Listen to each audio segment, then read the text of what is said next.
네, 안녕하세요. 런업TV의 송PD입니다. 오늘 여러분께 리뷰해드릴 러닝화는 바로 나이키의 페가수스 플러스입니다.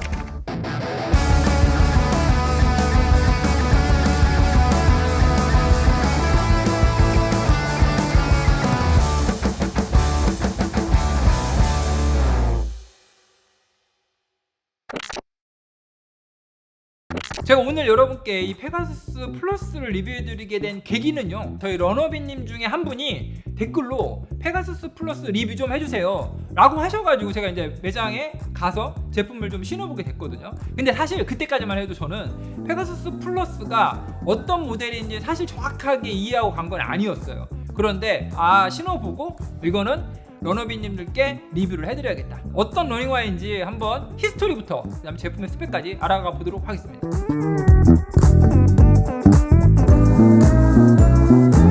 결론적으로 말씀드리면 이 페가수스 플러스는요, 페가수스 터보의 네 번째 버전이다, 이렇게 이해를 하시는 게 맞을 것 같습니다. 왜 그러냐면 2017년 5월 6일 나이키에서 브레이킹2라고 하는 인간이 마라톤에서 2시간의 벽을 깰 수 있냐 없냐 라고 하는 거를 이제 실험을 하는 프로젝트를 진행을 하게 됩니다. 당시에 이제 굉장히 화제가 됐죠. 그 화제가 됐던 이벤트에서 엘리우 킵초게 선수가 신었던 러닝화가 나이키의 주맥스 베이퍼플라이 4%, 나이키의 도전의 시작이었습니다. 인간의 도전이기도 했고요. 그리고 1년 정도가 지난 2018년 7월 11일에 드디어 나이키가 주맥스 베이퍼플라이 4%의 커머셜한 버전, 일반 러너들이 신을 수 있는 버전을 출시하게 됩니다. 그게 바로 줌 페가수스 터보라는 모델입니다. 그게 이제 굉장히 센세이셔널한 화제의 신발이 됐습니다. 시계열로 보면 결국은 2017년에 브레이킹2가 있었고요, 2018년 7월에 페가수스 터보가 론칭을 하게 되는 거고요, 그리고 2019년에 페가수스 터보2가 출시를 합니다. 시간이 조금 흘러서 2022년경에 페가수스 터보 넥스트 네이처라는 모델이 또 이제 출시를 해요. 페가수스 터보 넥스트 네이처가 이제 버전으로 보면 이제 3에 해당하는 거고요. 오늘 여러분께 이제 설명해 드릴 페가수스 플러스는 페가수스 터보의 네 번째 버전, 페가수스 터보 4라고 이제 볼 수 있는 모델이다. 그러면 이 개발 배경은 뭐냐? 2017년에 엘리우 킵초게 선수가 인간의 도전을 시작을 하죠. 2시간의 벽을 깰 수 있냐 없냐 하는 이제 인간의 아주 위대한 도전을 시작을 하는데, 그때 신었던 그 신발이 우리가 흔히 얘기하는 레이싱화죠. 레이스 데이 때 신는 신발. 그래서 이제 엘리우 킵초게 선수가 나이키에 요청을 했다고 합니다. 기록을 깨기 위한 신발 외에 에브리데이 트레이닝용 러닝화가 있었으면 좋겠다. 이게 이제 엘리우 킵초게 선수의 요구사항이에요. 그게 제품의 개발 배경입니다.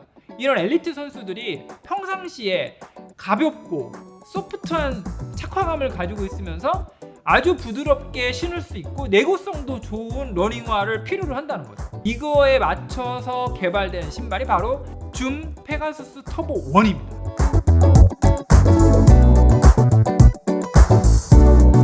리어프 쪽의 이 미드솔 높이는 35mm, 그리고 포어프 쪽은 25mm. 그래서 브랜드에서 공식적으로 밝히고 있는 오프셋은 10mm입니다. 그리고 이거는 이제 페가수스 터보 1 때부터 이어져 오고 있어요. 그리고 페가수스 터보 1와 비교했을 때 이번에 페가수스 플러스가 되면서 달라진 점, 가장 중요한 거, 미드솔의 소재가 바뀌었다.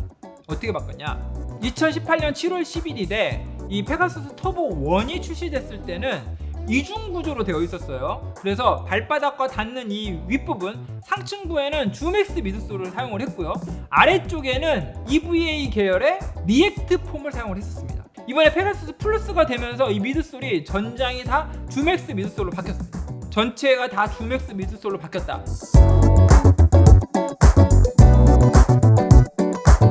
기존의 페가수스 터보 1의 오리지널 모델과 달리 지금 페가수스 플러스의 어퍼에는 전체가 다 이제 플라이니트가 사용이 되어져 있어요. 그래서 딱 보시면 디자인은 굉장히 페가수스 터보 1의 오리지널 원형과 유사한데 실제로 이제 소재나 이런 것도 좀 달라진 거죠. 그래서 어퍼를 보시면 이 플라이니트가 굉장히 소프트합니다. 이 소프트한 플라이니트가 사용이 되어져 있고요. 그리고 외측과 이 내측, 특히 안쪽에는 천공이라고 해서 이런 홀들이 뚫려져 있어요. 그래서 무게도 좀 줄이고 통기성도 높이기 위해서 이 내측과 외측에는 벤틸레이션 조직이 들어가 있는 니트로 전체 어퍼를 짰다. 외관상으로 봤을 때 가장 눈에 띄는 건 뭐죠? 볼드한 이 스트라이프, 핑크색으로 되어 있는 이 스트라이프, 요게 이제 페가수스 터보의 시그니처 디자인이에요. 당시에 2018년에 출시됐을 때 아주 선풍적인 인기를 끌었죠. 이게 옆에서 볼 때는 이 스트라이프가 잘 안 보인단 말이죠. 발등에 있으니까. 그런데 이렇게 달릴 때 내가 바라보면 이 스트라이프가 앞뒤로 엄청 멋있게 이렇게 움직여요. 그래서 다른 사람들이 나를 되게 멋있게 보지 않을까라는 착각에 빠지게 한다. 이게 이 디자인의 포인트입니다. 그게 페가수스 터보 1의 아주 시그니처 디자인이었는데 페가수스 터보 2가 되면서 이 볼드한 스트라이프가 없어졌었거든요. 그런데 이게 다시 되살아났다. 네, 그리고 발목 쪽을 두르고 있는 이 카라 부분, 1카운터 부분에 안쪽에 들어가 있는 패딩이 굉장히 두툼하게 잘 들어가 있어요. 그래서 이 플라이니트의 어퍼와 이 카라 부분 그리고 힐 카운터 부분 안쪽에 들어가 있는 이 두툼한 패딩이 결합이 되면서 락다운도 잘 되고요. 그리고 발등의 움직임이 엄청 편해요. 굉장히 소프트합니다. 그리고 플라이니트도 종류가 굉장히 다양하거든요. 페가수스 터보 넥스트 네이처의 어퍼는 이렇게 소프트하지 않았어요. 페가수스 플러스가 되면서 굉장히 소프트한 어퍼로 바뀌었다. 네, 그리고 여러분 이 중족부, 이 아치 위쪽 이 부분에 기존의 페가수스 터보 1에 보시면 여러분 락다운을 좀 더 견고하게 할 수 있고 이 아치 윗부분 발등까지를 잡아주기 위해서 플라이 와이어라고 하는 거가 이 어퍼 쪽에 심어져 있었거든요. 이게 페가수스 터보 넥스트 네이처의 모델인데 여기 옆에 다 위에 보시면 외측과 내측에 플라이 와이어가 보여요. 이 블랙으로 된 거 보이세요 여러분? 어퍼의 바깥쪽에 이런 와이어가 덧대어져 있어서 이 중족부 쪽을 움직이지 않게 꽉 잡아주는 그런 느낌으로 이렇게 와이어가 되어 있단 말이에요. 플라이니트가 좀 약하기 때문에 이게 보강을 하려고 하는 거거든요. 이번에 페가수스 플러스가 되면서 페가수스 터보 1에 있었던 플라이 와이어라는 어떤 그런 요소가 사라졌다. 네, 이 플라이 와이어가 사라진 대신 그 보강을 이렇게 보시면 안쪽 이 블랙 컬러로 되어 있는 게 내측과 외측에 밴드를 삽입해가지고 이 중족부 쪽 가장 움직임이 많고 가장 락다운이 잘 돼야 되는 부분 안쪽에다가 이중으로 봉제를 해놨습니다. 그래서 달릴 때 토어프하거나 이런 계속 반복적인 밴딩, 구부러진 운동에 있어서 이 안쪽에 있는 밴드가 플라이 와이어를 대신해서 장력을 좀 견고하게 잡아주는 역할을 한다.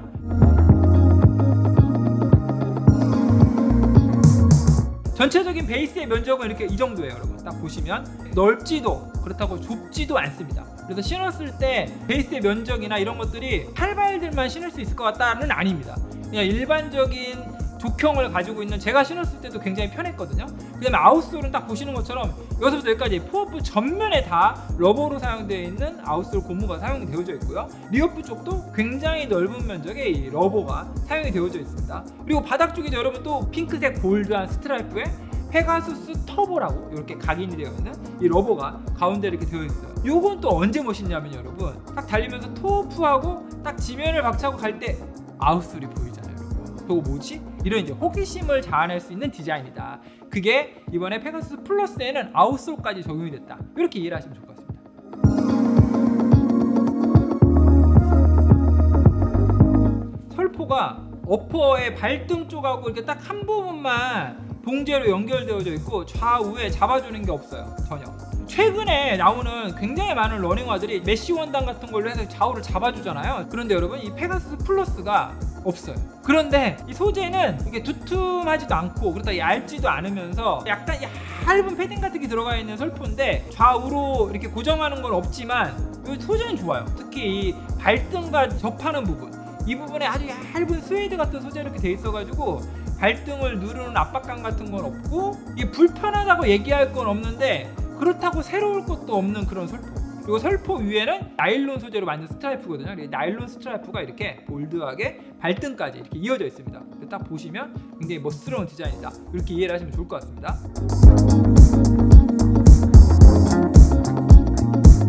제품을 신고 저는 이제 한 10km 정도를 뛰었어요. 근데 단순히 가속주한 건 아니고요. 이번에는 좀 훈련도 겸해서 다양한 페이스를 좀 뛰어봤습니다. 에브리데이 신을 수 있는 훈련화를 엘리우 킵초게 선수가 원했고 거기에 맞춰서 개발해낸 신발이 바로 이 페가수스 터보라는 모델명이에요. 그래서 제가 이 데일리 트레이너를 신고 일상생활에서 어느 정도의 페이스까지 소화가 가능할지 좀 짚어보고 싶었어요. 그래서 5분 10초 페이스로 한 2km 뛰고요. 그 다음에 4분 50초 페이스로 또한 2km, 그 다음에 4분 30초 페이스로 또한 1km, 이렇게 해서 한 5km 웜업을 한 다음에 한 5분 쉬고요. 3분 40초 페이스로 1km를 조금 빠르게 달렸습니다.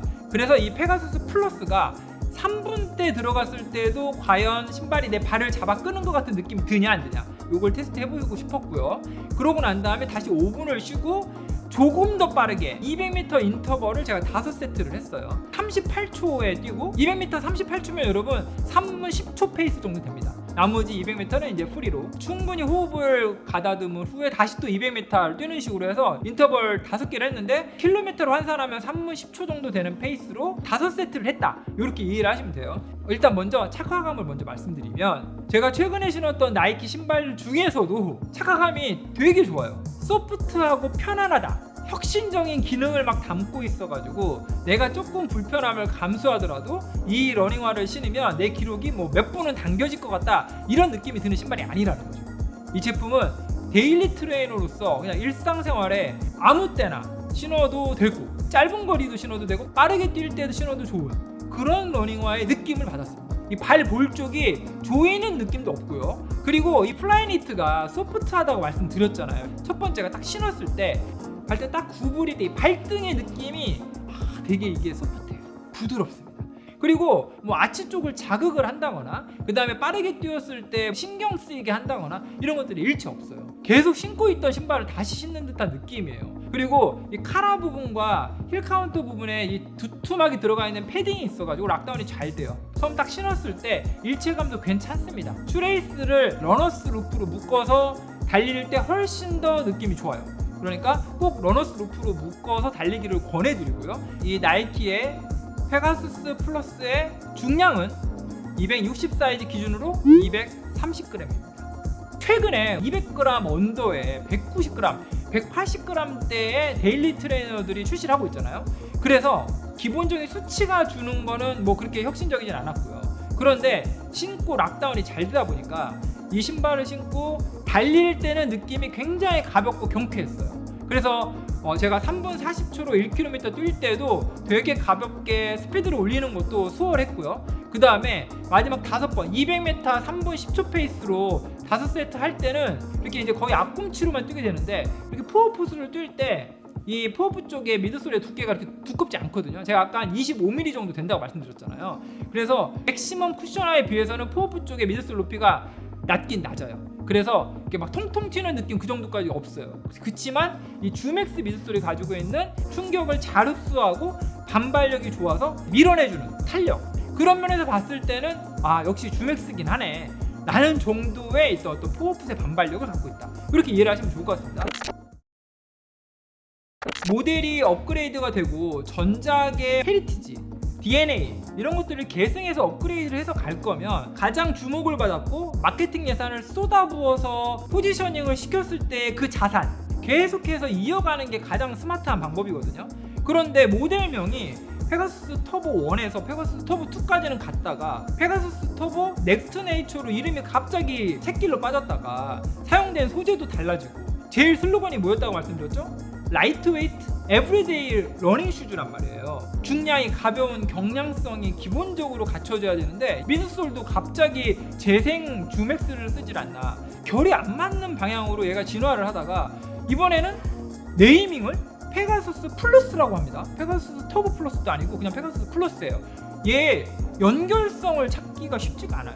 브랜딩의 자산, 헤리티지, 아카이브, 나의 스토리 이런 것들이 이 네이밍 하나하나에 다 담겼으면 좋겠는데 이런 부분이 굉장히 아쉬웠다. 근데 이제 두 번째 아쉬운 점은 여러분, 예전에는 혁신적인 마케팅, 이벤트, 그 다음에 모든 전 세계 러너들의 이 시선을 사로잡는 혁신적인 제품의 출시, 이런 것들을 나이키를 따라갈 수 있는 브랜드가 뭐 아디다스 정도 외에는 없었거든요.